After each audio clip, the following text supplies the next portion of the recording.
पंचायतों के चुनाव डिजास्टर की वजह से किए जाए।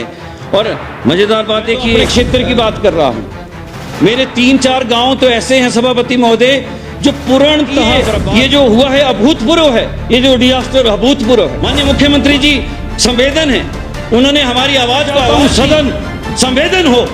इस प्रदेश की जनता ने हमसे बहुत सी उम्मीदें कर रखी हैं, सड़कें बहाल करने को है, स्कूलों के विषय है, लेकिन काम रोको प्रस्ताव के तहत इसे लाया गया है और माननीय मुख्यमंत्री नेता सदन संवेदन है, चीज़ों को गंभीरता से लेते हैं और किसी भी टकराव में जाने के बजाय जिस विषय पर आदरणीय रणधीर जी ने इस प्रस्ताव को सदन में लाया, उसी को चर्चा के लिए माननीय मुख्यमंत्री जी ने स्वीकारा।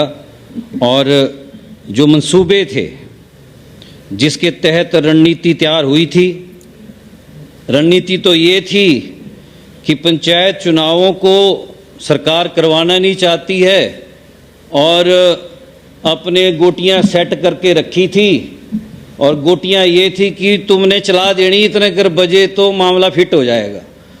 वो मामला फिट होने के बजाय उल्टा पड़ता हुआ नजर आ रहा है शाम ढलते ढलते, और कोई ऐसा पक्ष नहीं है जिससे जनता के हितों को साधने का विपक्ष का जो तरीका है वो उजागर हो पाता। अभी पिछला जो सदन था अध्यक्ष माननीय सभापति महोदय, अगस्त के अंत में था, पूरा प्रदेश आपदा पे चर्चा कर रहा था, सदन एक मत था। माननीय मुख्यमंत्री जी बार बार गुजारिश कर रहे थे नेता प्रतिपक्ष से भी और पूरे सदन से कि भारत की सरकार के समक्ष चला जाए, जिन बिंदुओं के ऊपर इस वक्त में प्रदेश को आगे बढ़ना है, वो लगातार जो आपदा में हम फंस रहे हैं उससे प्रदेश की जनता को बाहर निकालना है। जितना अपने संसाधनों से अप्रत्याशित तौर पे बढ़ावा माननीय मुख्यमंत्री जी ने 1,30,000 से बढ़ाकर जो 7 लाख रुपया मकान बनाने के लिए देने की घोषणा की और उसको जमीन पे अमली जामा पहनाने का संकल्प लिया, वो ये सोच भी नहीं सकते थे। वो जो रिलीफ मैनुअल में चेंज लाया गया उसके ऊपर ये विचार कर ही नहीं सकते थे, ये सोच ही नहीं सकते थे कि कोई सरकार, जिस सरकार को विरासत में 80,000 करोड़ रुपए का लोन मिला हो और जिसको प्रदेश की विकास की गति को निरंतरता के साथ आगे ले जाना हो, वो ऐसा कर सकती है। जहां पिछली सरकारों में 1,30,000 रुपया पूर्णतः क्षतिग्रस्त मकान की बनावट के लिए बनाने के लिए दिया जाता था, माननीय मुख्यमंत्री जी ने आंशिक तौर पर जो मकानों को क्षतिग्रस्त हुए इस प्रदेश के अंदर उनके लिए 1 लाख का ऐलान किया। अभी मंडी के अंदर जब राहत पैकेज को बांटने की शुरुआत हुई, 70,000 रुपया जो किचन का सामान जो बर्बाद हो जाता था उस राशि को बढ़ाकर 1 लाख रुपया किया गया, तो यह पैकेज अब 8 लाख रुपए का हो गया। यह ऐतिहासिक है, यह विचारणीय बात है कि आप 60 दिन पहले सदन 2.5 दिन जिस मुद्दे के ऊपर चर्चा करता है और अगले 60 दिन के बाद कैसी ऐसी मशीनरी आनी थी इस प्रदेश के अंदर जिससे कि वो मकान बन जाते, जो गिरे हुए मकान थे, वो जो आंशिक तौर पे मकान टूटे वो बन जाते। मैं अपने विधानसभा क्षेत्र धर्मपुर की बात अगर माननीय सभापति महोदय आपके समक्ष करूं, मेरे यहां पर 27 बसें बर्बाद हो गई। 27 बसें कम नहीं होती किसी डिपो के अंदर जहां पे 53 या 55 बसें हैं। आज भी बसों का टोटा है, मेरे यहां पर हुई हैं और जगहों पे भी हुई हैं। सड़कें आज भी बहुत सी बंद पड़ी हैं, इतनी बर्बादी हुई है कि 400 मीटर सड़कें बर्बाद गायब हो चुकी हैं, जिसको रिटेन करने में अपने आप में अगर टेंडर की प्रक्रिया में ही चला जाए, रिसोर्स को मोबिलाइज किया जाए, तब भी एक बड़ी टेढ़ी खीर है, कोई आसान कार्य नहीं है। और उस वक्त में जब पूरे प्रदेश के अंदर 1500 स्कूल पूरा नेता प्रतिपक्ष भी इनके ही विधानसभा क्षेत्र के अंदर, मेरे कुंजा स्कूल बर्बाद हुए हैं, माननीय नेता प्रतिपक्ष के विधानसभा क्षेत्र के अंदर 100 से ज्यादा स्कूल बर्बाद हुए हैं, पूरे प्रदेश के अंदर 1500 स्कूल बर्बाद हुए हैं, जिन पे मतगणना मत पड़ने हैं, वो जो बूथ हैं हमारे, उन पे बूथ भी उन्हीं पे लगने हैं। अगर इसी पूरी की पूरी प्रक्रिया को हम देखेंगे तो पार्शली 1,500 मकान है। मैं अपने जिला की अगर बात आपके समक्ष करूं, अभी भी 38 लोग गायब हैं, जिनका अता पता ही नहीं है, जिनको स्वर्गीय कहने में सरकारी तंत्र भी और समाज भी अभी पीछे हट रहा है। हम कैसे उनको स्वर्गीय कहें जो गायब हैं, कहां हैं, कोई अता पता नहीं है। और अप्रत्याशित तौर पर इतना बड़ा डिजास्टर हुआ है कि 60 दिन के अंदर इस डिजास्टर को कैसे, माननीय प्रधानमंत्री जी ने 1500 करोड़ रुपए दिया, माननीय मुख्यमंत्री जी ने, पूरे प्रदेश की जनता ने आभार व्यक्त किया है। हम इंतजार कर रहे हैं उस राशि का, हमें इंतजार है कि हमें राहत मिलेगी, उस राहत को इन्हीं पंचायतों पे लागू किया जाएगा। लेकिन एक बात सभापति महोदय मैं कहना चाहता हूं, जिस तरह से माननीय रणधीर जी ने भी कहा, पंचायती चुनाव अति आवश्यक है, क्यों नहीं, ये हमारी 73वें संशोधन के अंदर हमें मिला, ये हक है हमारा, ये जनता का हक है। और पंचायतों पे जाके डेमोक्रेसी, लोकतंत्र और मजबूत होगा, ये विश्वास है, ये हमारा भी विश्वास है।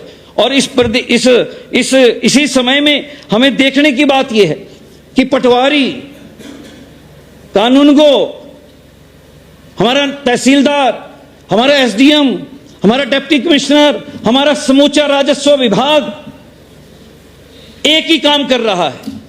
और जो सरकार के समक्ष पूर्णतः क्षतिग्रस्त, आंशिक क्षतिग्रस्त जो विश्लेषण आया है, जो आंकड़ा आया है, उसको वेरीफाई करवाया जा रहा है।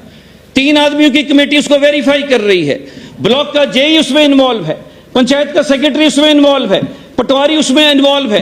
3 सदस्यीय कमेटी अभी गांव के अंदर घूम रही है। उन्हीं लोगों को इन पंचायतों के अंदर जो लिस्टें आई हैं, इसकी वोटर लिस्टें आई हैं, वही उन्हीं अधिकारियों को, उन्हीं कर्मचारियों को करना है।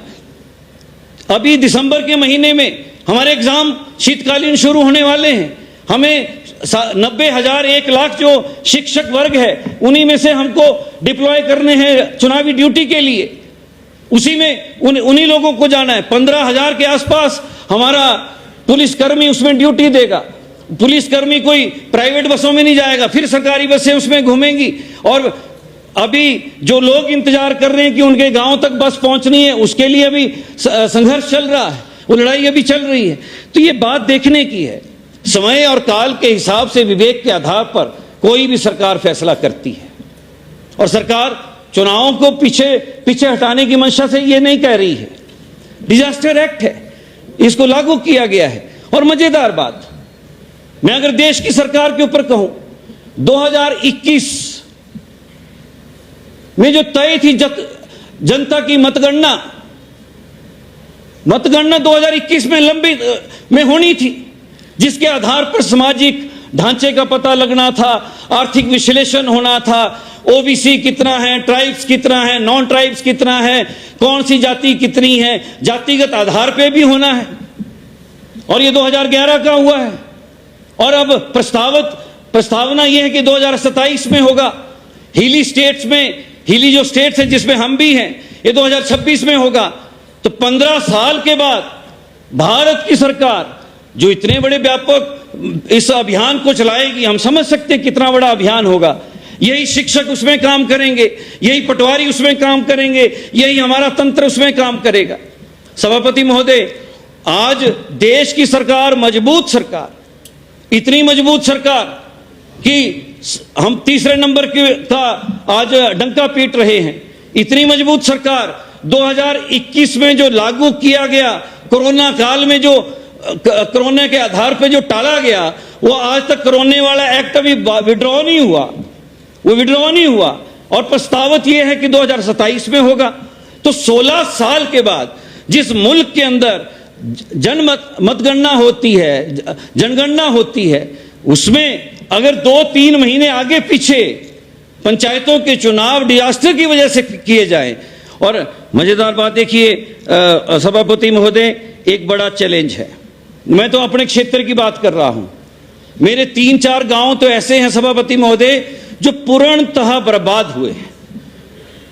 एक्ट 2006 जो FRA का है, जिसके तहत हमें उनको रिहेबिलिटेट करना था, रिहेबिलिटेशन करनी थी उन गांव के लोगों के लिए, हम जमीन नहीं दे पा रहे।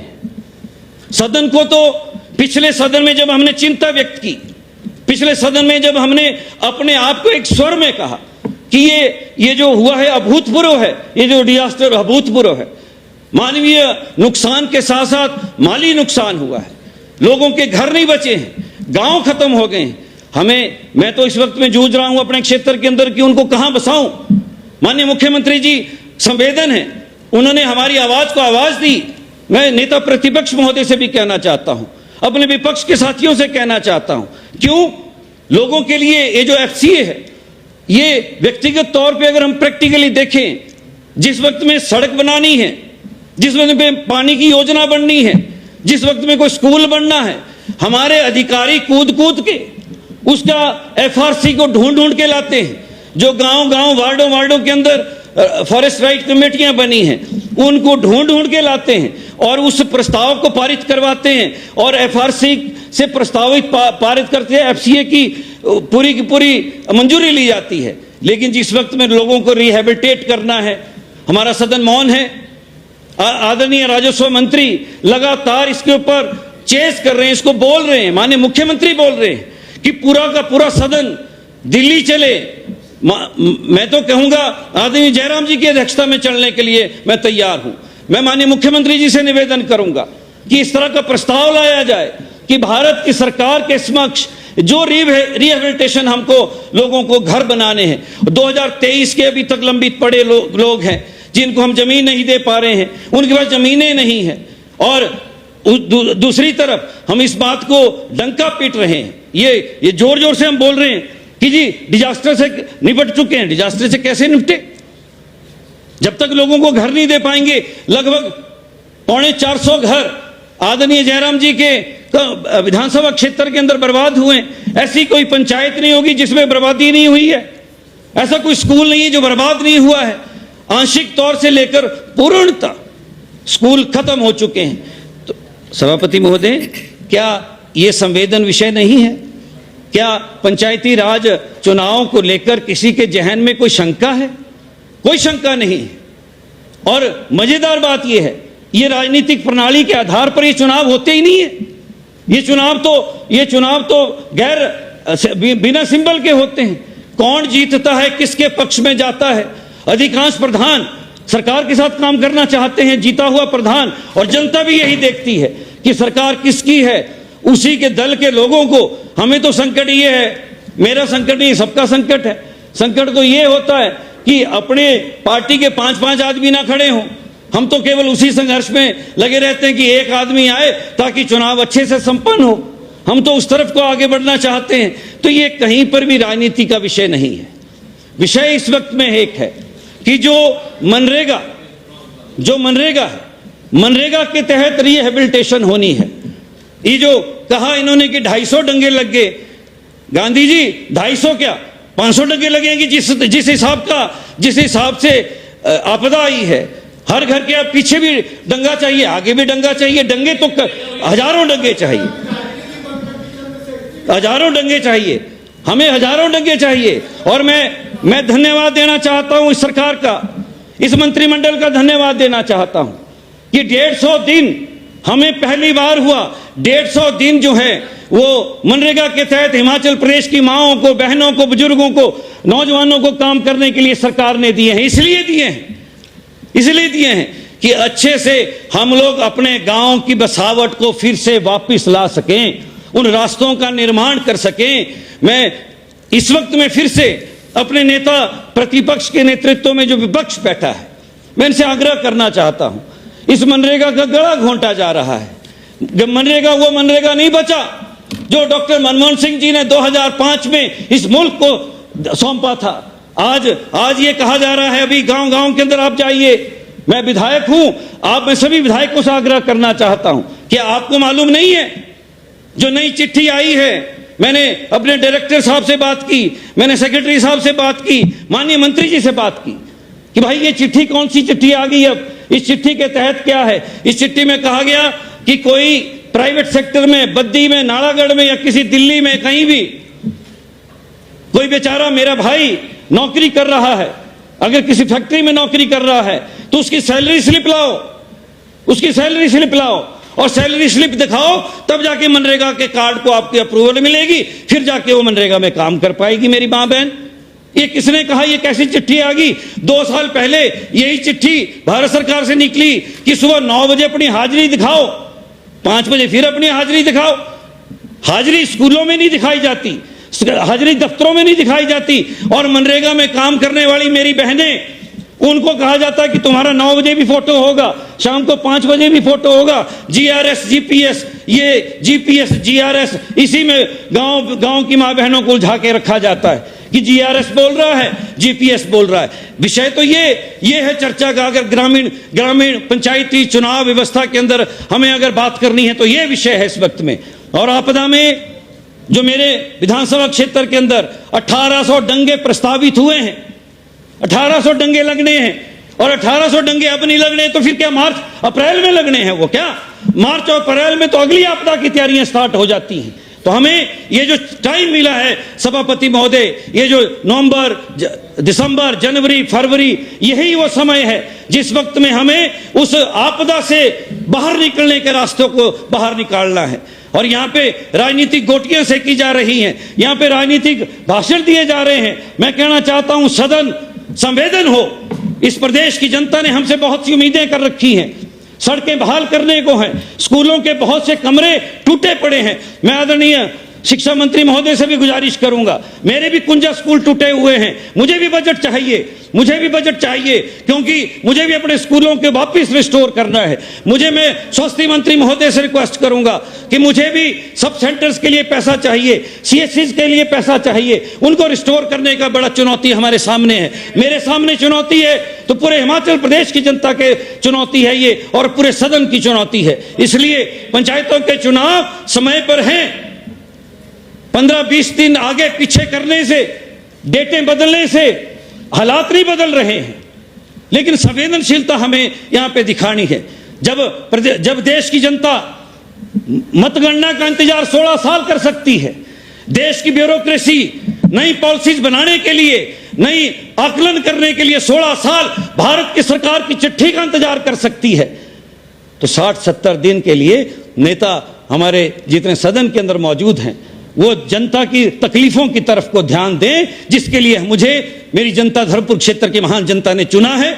मैं अपनी जनता के साथ खड़ा हूं और जनता के टूटे हुए जो हौसले हैं उन हौसलों को पुनः खड़ा करने के लिए अपनी जनता की वजह से सदन के अंदर खड़ा हूं। आपने मुझे बोलने का मौका दिया और मैं चाहता हूं आने वाले चुनाव में गतिरोध पैदा ना किया जाए, जिससे अप्रिय घटनाएं ना घटे।